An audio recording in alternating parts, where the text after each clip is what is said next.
G'day guys, in today's show we are going to review the game which has been between Geelong and Melbourne at Simonds Stadium. What a terrible result. It was Melbourne by 24 points in the end and an absolute terrible turnout, mate. Yeah, it was absolutely pathetic, mate. It was. You had to go see the game. Well, you didn't have to see the game, but you went to it and I was keen to go to it, but I'm glad I didn't go to it. Yeah, look, I went there expecting, and maybe the players did too, a nice little win. I was keen to get the percentage up, to be honest, but maybe they didn't pay enough respect to Melbourne because they clearly turned up to play and were really switched on. And you know how last week I said that Port Adelaide against us, we looked like we just went over to Adelaide and we're on a mission and we were switched on. Well, that was Melbourne this week. You could just tell that they weren't going anywhere, and while we were keeping in touch at certain times, every challenge we gave them, they easily answered. And look, yeah, for sure. It was just terrible, really, on many fronts, I felt. I'll run through a few of them. And around the ball, mate, we were just absolutely hammered. And it's something we've talked about time and time and time again. Yeah, it's a bit of a broken record. It is. But I don't care. I'm going to break the record even more because it's just unbelievable. No, I'm just emphasising the point. Yeah, I know you are, mate. But I think we lost by 13, but it was again around the ground, the stoppages. I think it's the quality as well, again, as we often repeat. Yeah, we're the worst centre clearance team. Well, worst clearance team. Centre clearance, I think we're 8th. But around the ground stoppages, we're bloody terrible. I don't know how. 18th, absolutely hopeless. So, in contested ball, we're last as well. And okay, we didn't have a ruckman really, and Gawn was outstanding. Vince destroyed us. He was brilliant. 38 touches. Jones killed us. Lyndon Dunn did the job on Hawkins. Brayshaw. Yeah, Brayshaw was really Killed good. it. Viney shut down Selwood, and when he got relinquished that a little bit, he got plenty of the ball himself. So, is that coaching? Is that just on field? I think it's a lot to do with the coaching. I think. Hashtag look out, Chris Scott. I might leave the coaches to my chopping block to really emphasise on that. But yeah, I was just hugely disappointed, mate. It's great to see Corey Enright reach 300, and it's terrible to see it followed up by that junk. I mean, it was disgraceful. One of the more embarrassing games I've ever been at. That's our season over, I feel. I didn't even mention the headline, which was exactly what you just said. And that might seem a little knee-jerk or throwing the baby out with the bathwater sort of thing. But I just feel, in the manner it was, if we play that sort of footy, we're not a top 8 side anyway. Exactly. But these are the sort of games, with how close it is in that middle part, sort of 12 sides fighting for 8 spots or whatever it is. That's a game you just have to say, yeah, that's a win. We got to win. That's a win. Because there's, against teams like one week Adelaide's hot, the next North are hot, and then the Giants are cold, and then Collingwood are on, and they're off. Same with us. Well, yeah, we're in that same bracket. Sometimes you're going to cop a hot Adelaide, and we might in a couple of weeks, but I just feel these games you have to win. There's 50-50 games coming up. We'll win some, we'll lose some. We will, yep. But I just felt that's such a costly loss. Plus our percentage is poor enough. If you flip back to the Dogs versus Brisbane, similar thing, similar spots, fighting for similar spots. Mm-hmm. Doggies smashed Brisbane.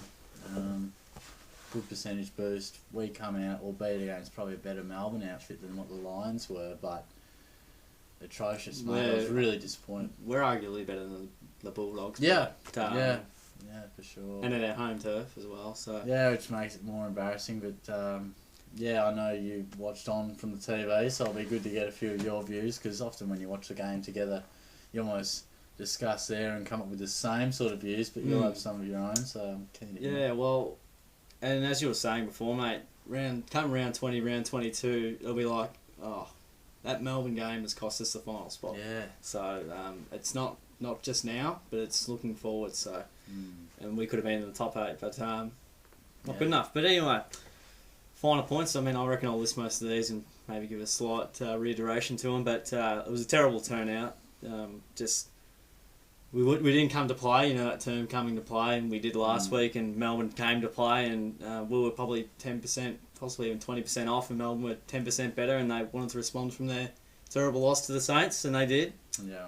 We were second the ball all day. Melbourne were always at the always around the pill. Yeah.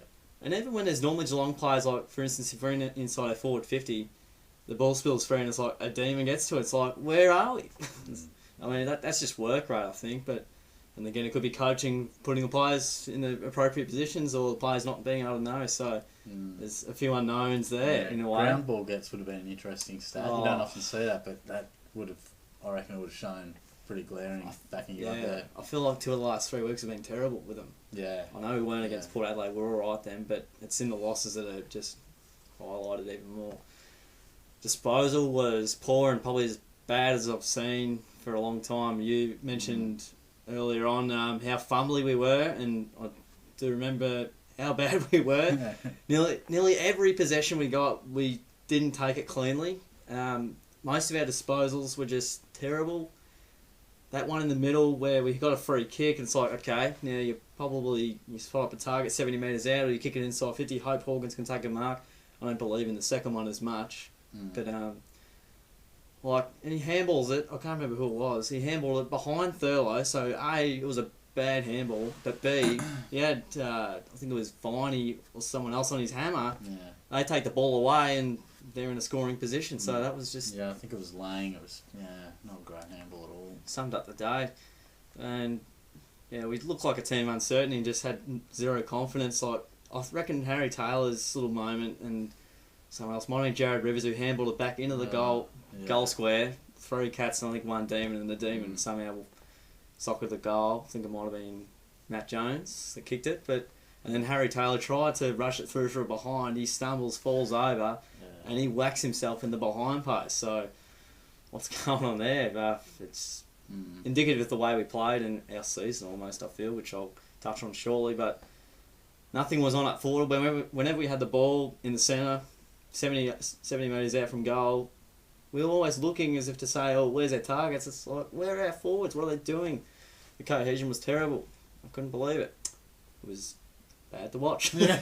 Cohesion between midfield and forward is a good point. I mean, so often it was like on Hawkins' head or nothing. It's like, where are these guys leading you? Where is the dangerous areas? And partly that's because of how slowly we move the ball. Yeah. And you carry on there. And contrasting to Melbourne, they always got in behind the defence. Yeah. Every time. When we turned it over, they made us pay. We got most of our goals probably from the half back line, which is not what you want. And that just means they're getting the clearances and getting the entries, so you're relying on their turnovers, removing control from yourself and giving it to someone else. Well, that's right. I feel like our transition from half back was terrible, but that was the only avenue we were going to get goals because we weren't winning clearances. So we were never going to. Yeah. So go figure there. And one example particularly, Buse and Garlett. So there was a ruck contest about 45 out from goal. Buse is 10 metres in front of Garlett, who's snuck behind him. I don't know if he's noticed him or what. They get the clearance, which, what a surprise they won the clearance. Got straight over the back, Garlett snaps a goal. It's like, we're not told or taught to go man on man. What are you thinking? That's got to be coaching, surely. In the most dangerous part of the ground. I mean, is that a brain fade? What is it? I don't know what it is, but it was unbelievable and unacceptable. It was terrible. Surely you learn that in, I don't know, under 10s teaches it. Yeah. And it just doesn't translate. In local footy, they're always like, get a man. And I was at a game on the weekend and it was under 14s and they were harping, get a man. Like, it's common sense and it's one of the first things you learn in footy. And it happens a lot with us. There's so many that just go over the back, and at Simonds Stadium I feel it happens a lot more. Yeah. You see it happen more, like the goal, one of the goals of the year was a Gold Coast player, was it Took Miller? Okay, yeah, I can't quite recall, I didn't see all of it. But... Okay, yeah, no, that's alright. So that was another example, but to the credit of the Demons though, their pressure was fantastic, which probably had it their way for most of the game, and they had full control, and that's about it. One of the worst games watching on for myself. Yeah, it'd be up there. It's a Geelong review from our point of view, but yeah, you can't undersell what Melbourne did. I mean, they were outstanding. Vince played one of I'd say it was his best game for Melbourne. He's had some pretty good ones of late. His career. Yeah, exactly. And Jones led brilliantly again, and Gawn was best game of his career. Where's that, mate? In the midfield? Yeah, that's it. Could you say Caddy or Murdoch or Selwood.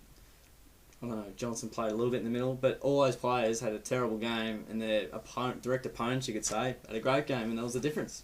That's right, mate. It can be simple sometimes, footy. Touch on a couple of things there in the chopping block as well. So. Alrighty, well, we've had a huge, probably the biggest review of a game ever. So now we get to the votes, which will be interesting from your point of view. Well, you'll be pretty short and sharp from my point of view because I've got no votes, mate. I'm not giving anyone any votes. That's I thought Motlop was probably our best player. I thought Lang showed some reasonable signs, and I thought Caddy tried pretty hard. And at the game, I didn't realise Blitz had 13 tackles, which is pretty impressive. But I thought positionally he was beaten, so yeah, it's a funny tick for one. effort. But I thought he was beaten on the day. That's all I could muster up, to be honest, mate. And it was one of the worst defeats I've ever seen. I'm not giving anyone any votes. So, yeah, you go. By no means, I don't think they necessarily deserve him, and it was tough in a way. But that's all right. Motlop with the 27 disposals, 3 marks, 5 tackles, 2 goals. Had a good start and provided plenty of spark, and that's about it. Johnson got the 2 votes, 17 disposals, 4 marks, 3 tackles, and a couple of goals to his name. Although he was reasonably constructive, and I do love Stevie J. No bias at all. He did a good job. 1 vote to Blitz, who got the 22 touches, 25 hitouts, 2 marks, 13 tackles, and almost 13 tackles. He's always got the tick for effort. Yeah. Just outclassed today, probably from if you could Melbourne Tigers. Yeah, and that's it. That's it for votes. I don't want to talk about him. Yeah, it was a dim day, so we'll move on to perhaps the negatives, where there were plenty, I guess. Yeah, your segment, mate. The chopping block. What have we got? What have you got for us this week? And I'm sure there'll be plenty of negativity. Let me grab my piece of paper, mate, and I've written a few things down. It's got a few notes, guys. We'll start with the players. The usual sort of thing I do, but. Who's on the chopping block? Oh, I reckon there might be one person there at least. Yeah, look, we'll go with some senior players first. I think Matthew Stokes, Andrew Mackie and Jared Rivers really have to look at themselves. I think, I don't know what they're offering at the moment. I think when they're good, or maybe when we're going good, they look nice. Stokes just doesn't damage enough. He can barely kick it 40 metres. He finds the ball, but I don't think he's damaging at all. Yeah, I didn't think he was terrible today by any means, but no, he didn't play a great game. He wasn't poor, but I don't think he hurt him at all, to be honest. Not many players did, but point taken. And Mackie just is lazy so often and soft at times, which is frustrating. And guys, that's Shorty's favourite player too. Yeah, he's my favourite player, and he was doing my head in today. I don't know whether he was playing loose behind the ball, but he didn't find much of the footy, but so often he didn't have a man. So go figure. And Rivers has been fairly good this season, so a bit harsh on him. But, look, he wasn't very impressive today, and I'm not sure why Scotty had him on Spencer for a lot of the time. At times he was competing against Gorm, way out of his weight division. And, high division too, probably. Maybe he was sold out by the coaches, but look, from the senior brigade there, and as for the younger players, Kirsten and Walker, I don't think Walker should play if he's going to be a ruckman. He's not a ruckman at all. He competes, but he just gets smashed. If you're going to ruckman of any quality, we'll get hammered like we did. We lost the centre clearances in the first half 10-1. We're getting absolutely hammered. So yeah, that first quarter was revealing enough. Yeah, so I hope he gets a crack up forward, but he's not a ruckman. And as for Kirsten, continues to do my head in. Good on you. You laid 7 tackles, but you laid more tackles. 2 goals. Then you got touches. One of those goals was in junk time. He kicked one nice one, but he's got to do a little bit more personally. Yeah, he's not one player that sort of stands out when we're going badly, and he doesn't even go that well when we're going good. So yeah, exactly. But I want to move on to the coaches, mate, and I think we're a bit stale. I think Chris Scott is a great player manager. I think he's a good communicator, a good spokesman or speaker, however you want to say it. But I'm not sure he's a good match day coach. I think he gets out-coached and outclassed when the game comes around.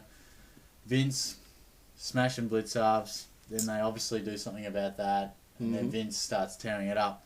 Why do you not send someone to him? I don't know. Why do you not send someone Guthrie? Just put a hand across him. Him or Jones. Surely. Wouldn't say he's the best tactician of all time. They're destroying us. Why did they so often Taylor was almost playing more offensively by being on a smaller player. But meanwhile, Gawn and Spencer were destroying us. And Jeremy Howe in the air was looking pretty dangerous. Still, it just defies common sense almost, and you'd like to think coaches have it. Yeah, I mean, thankfully they made the move to play Blitzarv's pure ruck in the second half because Walker was getting hammered, but I think there were a couple of clear faults that needed to be done, and again, we've talked about selection, but the main one, and he admitted in the press conference, was around the ball, we're getting smashed. And he even said, he admitted last week, I thought we were just okay around the ball, but our transition game was great. Yep. So he knows it. He knows it's a problem. Why can't you do anything about it? Can't do anything, Scotty? I'll read you some numbers, mate. From 2009, right, when we were good, and of course under Bomber, first in contested possession, fifth in clearances. So very good numbers there. You've got to be good in those numbers to be a good side. Exactly. And I'll just run through the clearances. So in 2010 we ranked 7th, and then Scotty comes in. Here it is from even 2011 when we won the flag. We were clearances ranked 14th, wow. 2012 15th, 2013 16th. Last year 18th. Seeing a bit of a currently we are 18th. Now of course players have gone and whatnot, but we went from 7th to 14th in 1 year. And it hasn't picked up since. So it says to me something's not wrong. Immediately we've gone down. Yeah. And contested possession has dropped off pretty poorly in the last sort of 12 to 18 months in particular. Yeah. I just think there needs to be a little bit different. The likes of Shane O'Brien, he can go. Carousella, time to go. Raleigh, see you later. And Lappin can probably go as well. They've been there for a long time, mate. At least 3 of them, yeah. I think Scotty needs to be asked some serious questions, and if he doesn't have the answers, well, maybe he needs to go soon too. I'm not calling to sack the coach, but the questions need to be asked. No, that's fair enough. I think most of Raleigh, Carousel and Lappin have been there for about 5 or 6 years. Maybe it's long time for an assistant coach, I would have thought. They do swap and change a bit. So maybe it's time for some new ideas, a bit of new blood. I like Scotty, but he frustrates me sometimes, and look, maybe if he doesn't have the answers, then a coach doesn't have to keep coaching if he's not moving in the right direction. Yeah, our play management wise is probably the only area we can maybe tick. Yeah, so look, he hasn't been able to solve or arrest that problem. So I think ask the questions to him. If he can't answer it and find an answer to it, well, I don't want to just say sack the coach, but the questions need to be asked. The questions need to be asked because the same problems week in, week out. And I'm not sure where we're going. But look, that's a chopping block, a heavy one on the coaches. And it's not a knee-jerk reaction to the result because we have brought it up before. And if you watch it regularly, contested possession and clearances, if you watch us or the Cats, you know it's a problem. And listen to Scotty's presses. It's not getting any attention. And if it is, they're not getting their job done. So something needs to be done, mate. I'm putting my piece of paper down. They're my numbers. I'm disappointed. I'm searching for answers, and I want answers. I don't want to go to the footy and see that anymore. I'm angry. Who does? No, that's fair whack there, mate. Very nice. Yeah, we got the bye though. I wish we didn't have the bye, but who we got after that, mate? What was that? Oh, I'd like to see us come out next week and respond immediately, rather than sit on this poor result for an extra week. Yeah, let's hope that, even though we're terrible after a week off most times, but let's hope we can. I hate having to say hope we can do well, but that's often the case as a supporter of a team that's been so great on the decline. Yeah. Did you want to take a bit of a look at Adelaide just quickly, or will we save that? Yeah, we'll go with Adelaide, who we've got after the bye next week, because obviously I won't address it in the bye, I wouldn't have thought. No. The Crows are an interesting team, and they're about where we're at, sort of a hot and cold side. The Crows were pipped top 4 after their first win against North Melbourne, which was, at the time, was alright, I suppose, but it's a terrible call. Now they're struggling to maybe make the 8. I think we're at Adelaide Oval, I think, for that one, so naturally I'll probably think the Crows. I don't think it will matter too much. We're not the side we used to be. We're bad away. Adelaide love beating us in Adelaide. I think the last time we won in Adelaide was 2011 against the Crows. Yeah. Lost there by 50 in 2012. Lost there in 2013 when we were up by 6 goals. remember it well. I do, mate. I do. Harry Taylor, Drew Bartel couldn't quite get the job done. But in 2014, I think probably it's Simonds. So, yeah. I'd probably nearly just have to say Adelaide based off how poorly we've been. Yeah, we might get a bit of response, but I think if a bottom 4 side can show us up, well, I think a side that's contending for the A can do more so at their home turf. I'd say the Crows by, I don't know, anywhere from 4 to 6 goals. Yeah. Maybe even more, who knows. What do you reckon? Yeah, I'm not sure if I even addressed who should come in, but Bartel, Clark, you would expect to possibly come in, and Stanley probably not. I think he's a fair way away. Yeah, the day should hopefully be right. Do you think it's a? Do you reckon does it matter who we have in?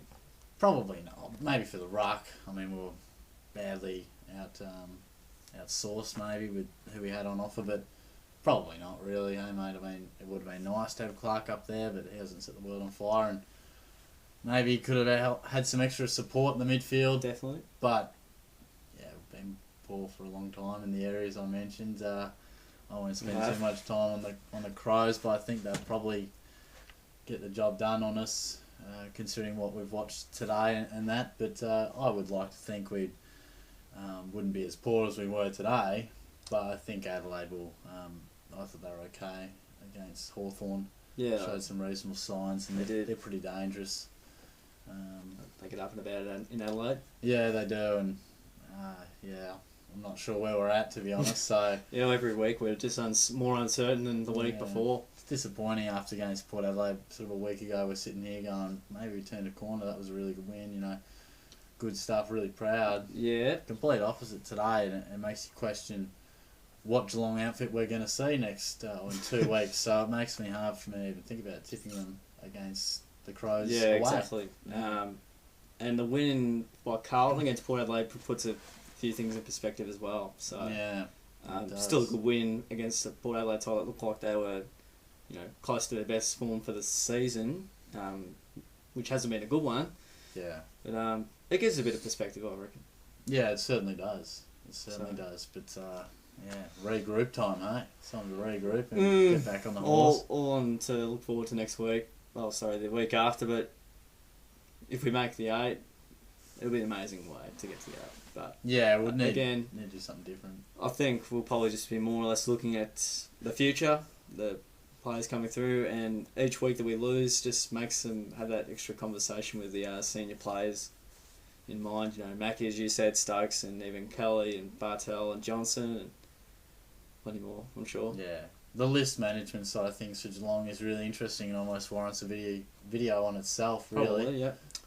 The two awesome areas we're in, so it's interesting. Yeah, the best of both worlds, mate. Too many old ones and too many young ones. Exactly right.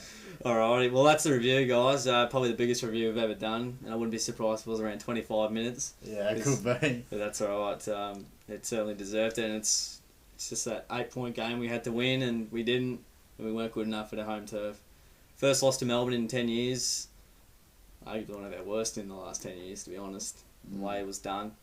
So, it was not great to watch, but go back to the well and the Stephen Wells. Try and find something. Look for a few positives. Even though it's been a completely negative video. Anyway, thanks for sticking around, guys. Darijoe does a Geelong Goal video highlights each week, so we might have a few this week.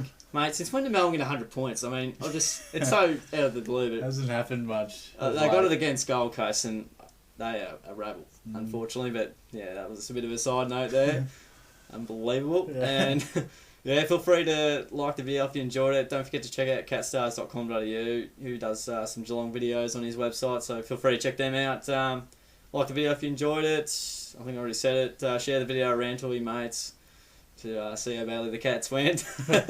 And don't forget to subscribe as well, it'd be fantastic. But thanks heaps for sticking around, guys, and we'll catch you all next time.